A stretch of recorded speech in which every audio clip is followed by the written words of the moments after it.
Hi, this is Brandon with Precision Defensive Solutions. Today we're going to talk about subcompact and compact guns. Stay tuned.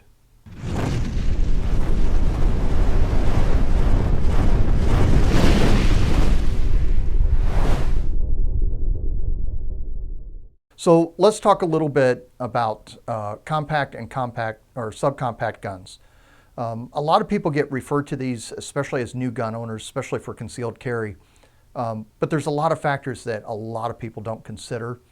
And a lot of people that recommend them are honestly, I don't know what they're thinking when they recommend them.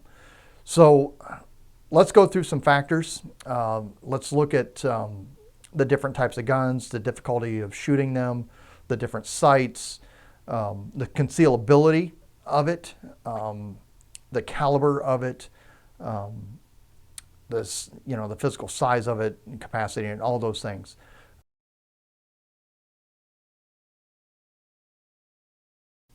So let's quickly talk about concealment and why people choose a smaller gun.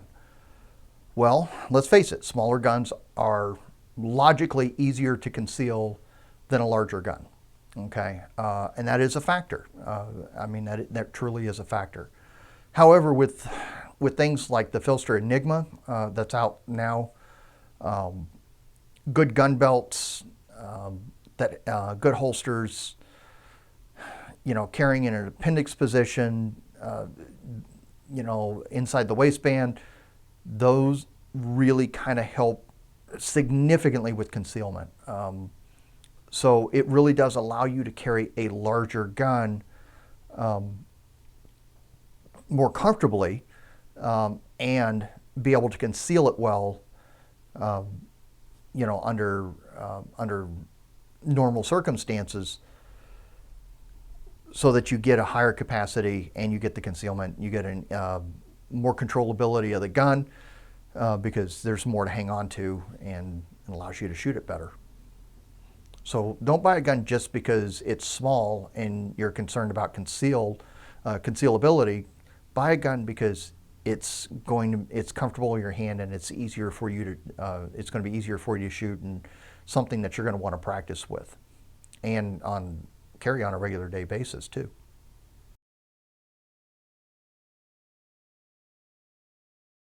Let's talk about caliber selection and what caliber is right for you. When it comes to caliber, this is a long time argument in the firearms world. 45 over 9, 9 over 380. 380 isn't effective, 380 is effective, 380 doesn't have any recoil, 380 does have recoil. It really gets incredibly ridiculous. And so it's kind of a case of, let's look at this. A lot of new shooters get recommended, especially women, to purchase either a 380 or a snub-nosed 38 special revolver. So let's look at the 380 first. The 380 essentially is a 9mm in a shorter casing, so it's a shorter cartridge and a lighter weight bullet.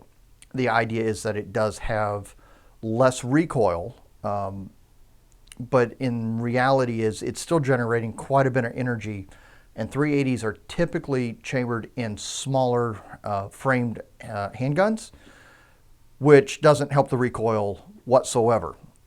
In all reality, we have seen more 380 caliber handguns fail in classes than any other caliber, bar none.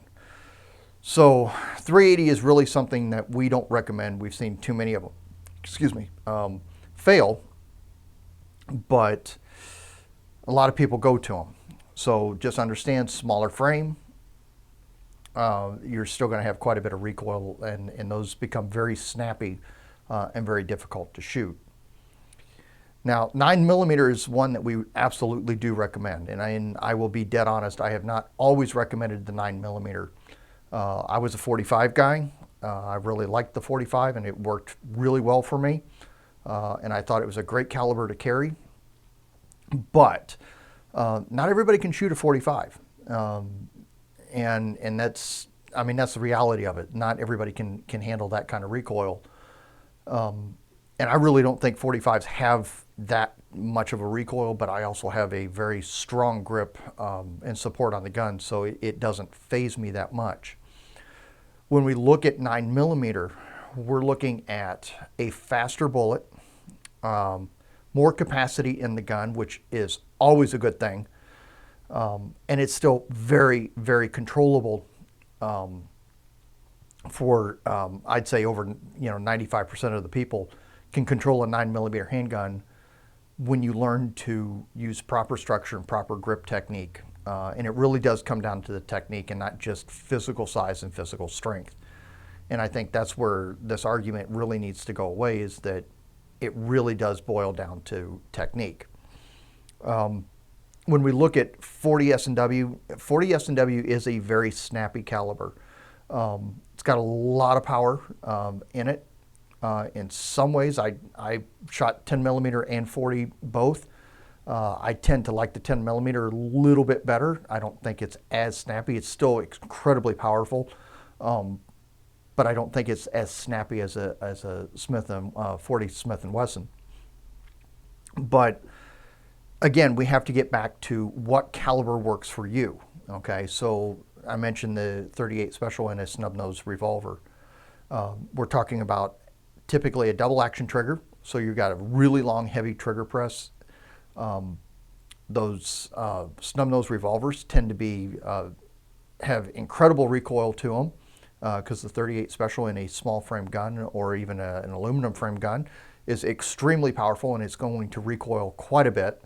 So I really wish people would quit recommending those to new shooters and in particular to women, because they're really not a good choice for new shooters. They really are an expert's gun.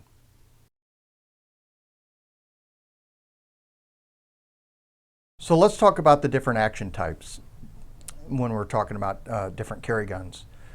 So we have our single action, we have our double action, we have our traditional double action, which is double and single action, both with a decocker. We have our single action only, double action only, and we have our striker fired. So let's talk about the different action types of different carry guns. We have our single action, we have our double and single action, so our traditional double action.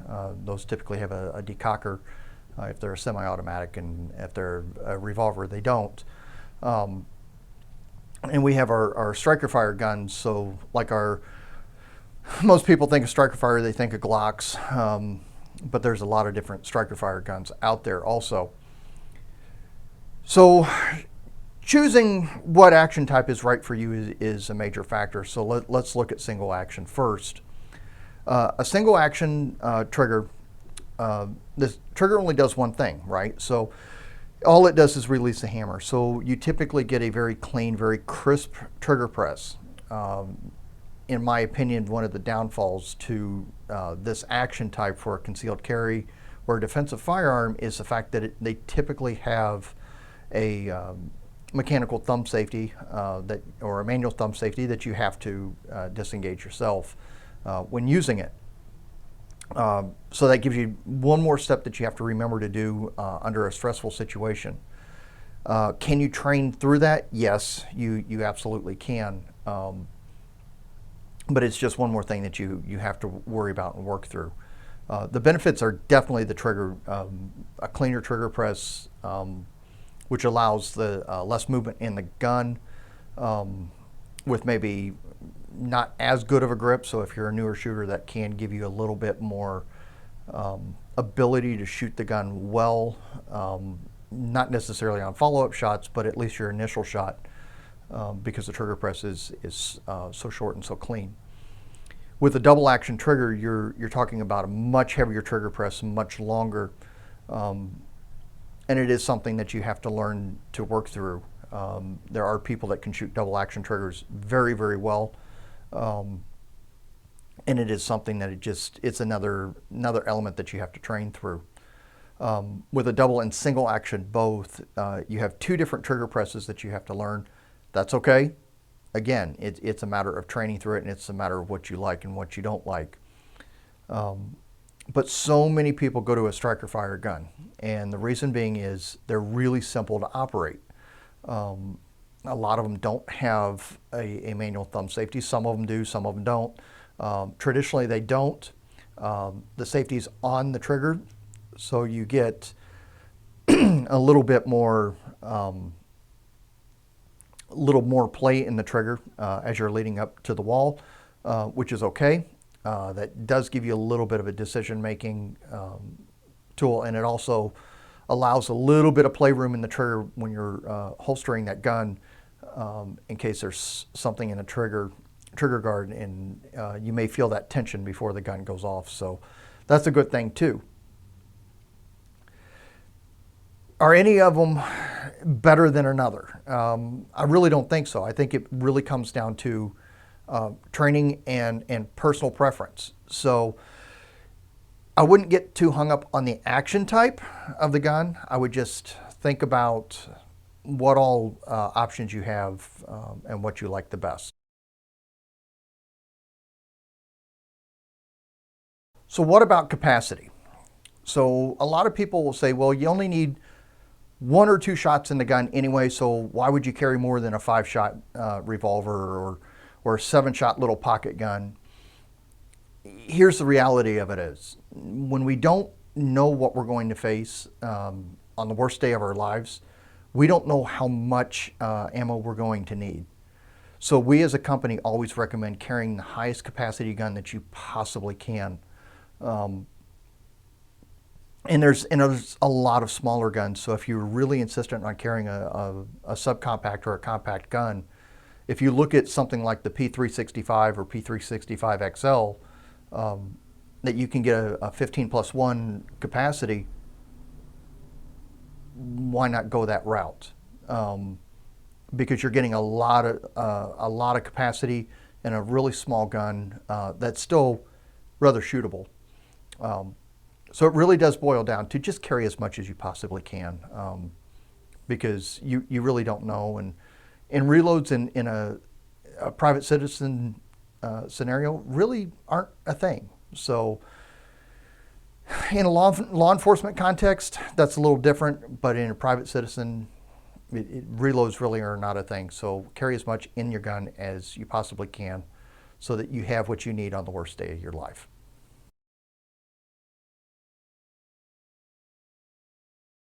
So let's talk about the issue about how difficult the gun can be to shoot. A smaller gun is definitely going to be more difficult to shoot. If you got a subpar grip on the gun, you can't really get your pinky fingers on the gun. It's a palm-sized gun. It's got a higher recoil. It's got a really heavy trigger. It's going to be more difficult to shoot. Do yourself a favor. Get a gun that fits your hand well, that you can still get your pinky fingers on, that still fits the need with a higher capacity. And, you know, if it is a concern of how you conceal it, then, you know, go smaller, but make sure that you can get a full grip on the gun so it's not as difficult to shoot.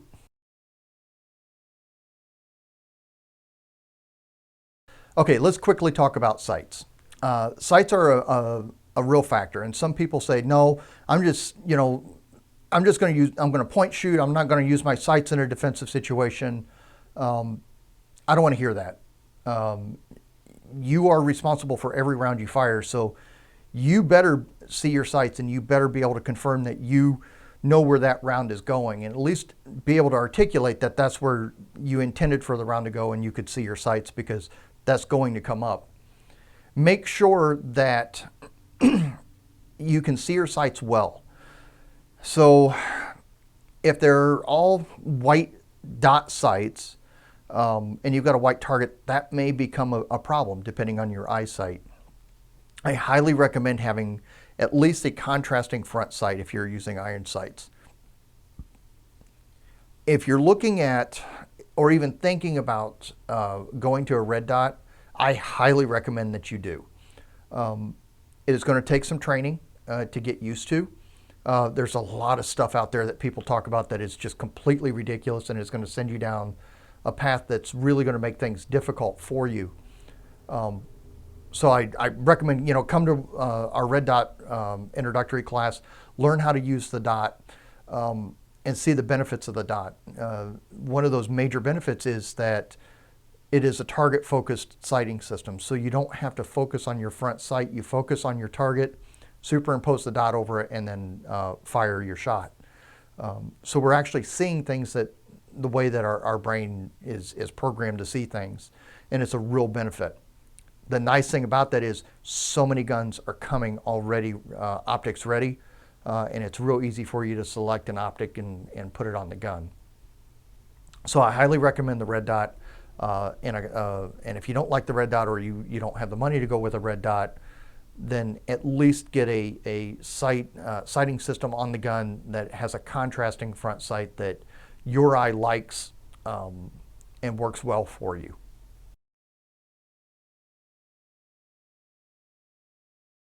Let's talk about different guns. I've got a little bit of a comparison chart. It doesn't cover all the subcompact and compact guns that are on the market today. It only covers a handful of what we've seen in class and what we've seen the most of in class. But I want to talk about that a little bit. I want you to understand the different types, their weaknesses, their strong points, and to kind of help you make a more educated decision. When we look at this comparison chart, I have laid out a few different guns from a few different brands that we have seen in our classes more regularly than others. However, this obviously doesn't touch on every potential subcompact pistol that's on the market. This is just kind of a guideline of what we're seeing out of the ones that we're seeing in our classes. So when we look at the Glocks, Glock tends to be a very popular brand for new gun owners, or even more advanced shooters and more experienced shooters.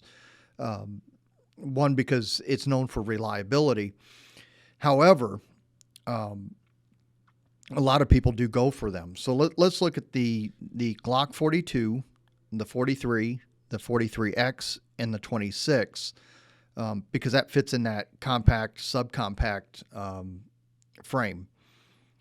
So a lot of times, in particular, women will go for the Glock 42. Either that's because somebody has told them that a 380 is a better caliber, lower recoiling caliber, whatever. But the simple fact of the matter is that little Glock 42 is very small. It's very difficult to hang on to. Like we were talking about earlier, you got to be able to hold on to the gun to be able to control it and shoot it well. And 380 tends to be a snappy little round because they do come in smaller guns. The Glock 42 is a very lightweight framed gun. It's very comfortable to carry. I did carry it for a while. But that 380 caliber just did not satisfy me on its ability to perform well. So when we look at the capacity, it's a 6+1, so you're getting 7 rounds out of it. There is an extended magazine with a pinky ledge, so you can get a little bit more grip on it, but it really isn't something that I would really suggest for new shooters getting into. As far as the sights go, they are standard Glock sights out of the box. You can have those changed out, which I highly recommend that any Glock pistol that you get, you do change out the sights. And it is a striker fired pistol, so striker fire tends to be very reliable.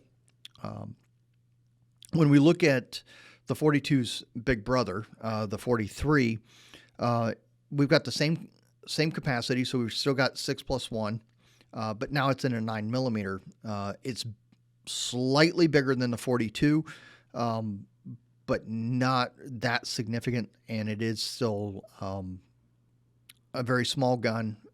It is a very snappy gun, being in such a small frame with a higher caliber than the 380. Same thing with the sights. When we look at the 43X, the one thing I like about the 43X is you get a longer grip, so you can get a better grip onto the gun. So that's definitely a plus. So if you're looking at carrying a single stack, small compact gun, this is really kind of a better way to go. Longer grip, more to hang on to. Plus, this comes with gives you a 10+1 capacity. The other thing about the 43X is not only can you get it in regular configuration on your sights, but Glock does have the MOS option, and they do make a 43X MOS, so it can be optics ready. And I really suggest having a red dot on a carry pistol. When we look at the 26, we're looking at a classic double stack gun.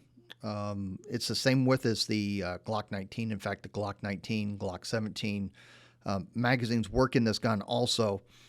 So that's one way that you can increase its 10+1 capacity. But again, you're still talking about a double stack. It's just as wide as a 19. So in this case, I don't know why you wouldn't just carry a Glock 19, honestly. I know concealment's a factor for a lot of people, and we talk about that too. But for the longer grip on the 19, I think it's really a much better option, plus a higher capacity on the 19. When we look at the H&K or the Heckler & Koch VP9 SK, I really think this is kind of the Mercedes of the subcompact, compact line, especially now that HK is going to be bringing out an optics-ready version of this VP9 SK.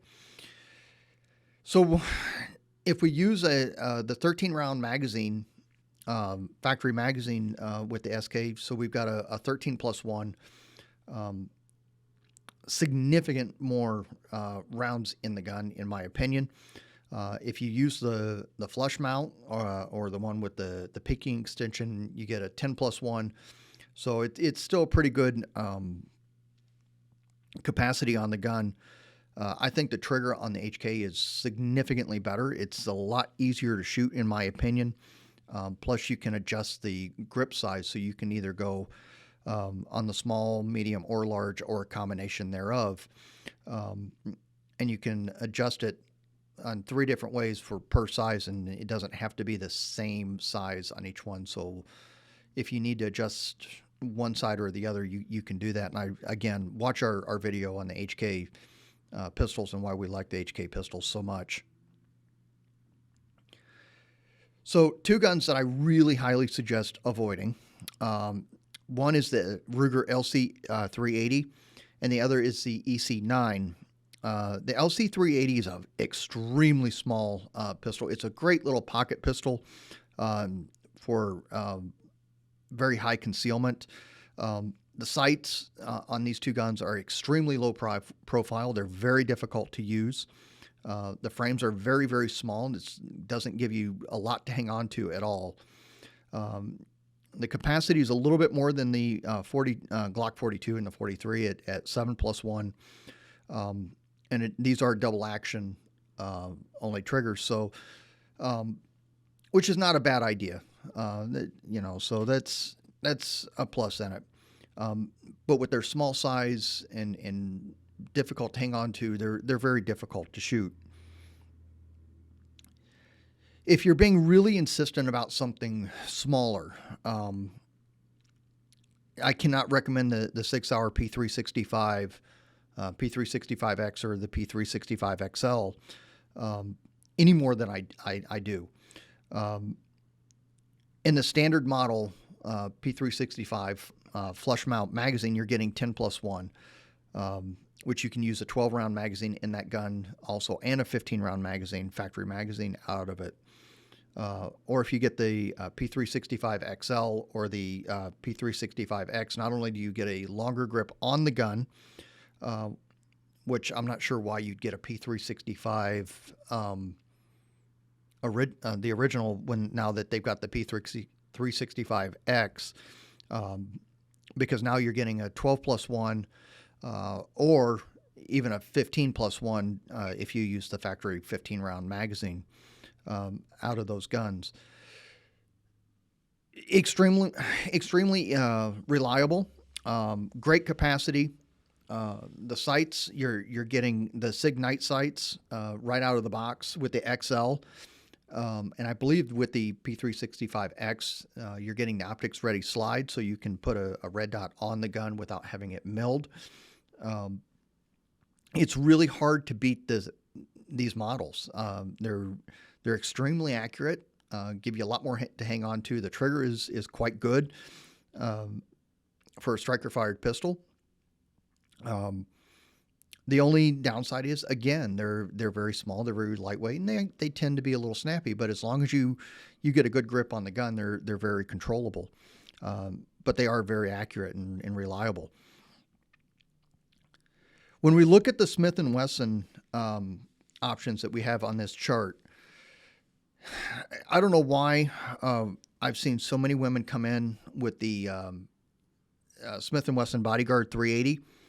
But we have that again. It's like the Ruger LC 380. It's a very small gun. It's very, very difficult to shoot. Very heavy trigger pull, and it's got quite a bit of recoil to it because of its size. I just don't think the juice is worth the squeeze out of this gun. The sights are horrible. You're looking at a 6+1 capacity, so you're really not getting much capacity. And with the 380, you're really not getting a whole lot of punch in that round. So this is one gun I really, again, suggest avoiding. And I'm a fan of the Smith & Wesson firearms, and I think they're extremely reliable, and I think they're a great company. But that gun is just one that I would avoid highly. Now, when we look at the 38 specials, the little snub-nosed 38s, a lot of people are still going towards these.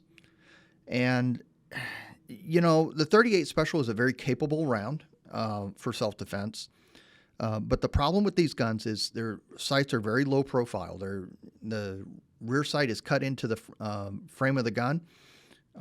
These are very difficult to shoot. The two that are listed here, the 637 and 642, they're aluminum frame 38 specials. They've got quite a bit of kick to them because they are very lightweight, and the 38 is a rather powerful round. You're only looking at a 5-round capacity with these guns. If you're very insistent on this particular gun, I would really suggest the 637 over the 642.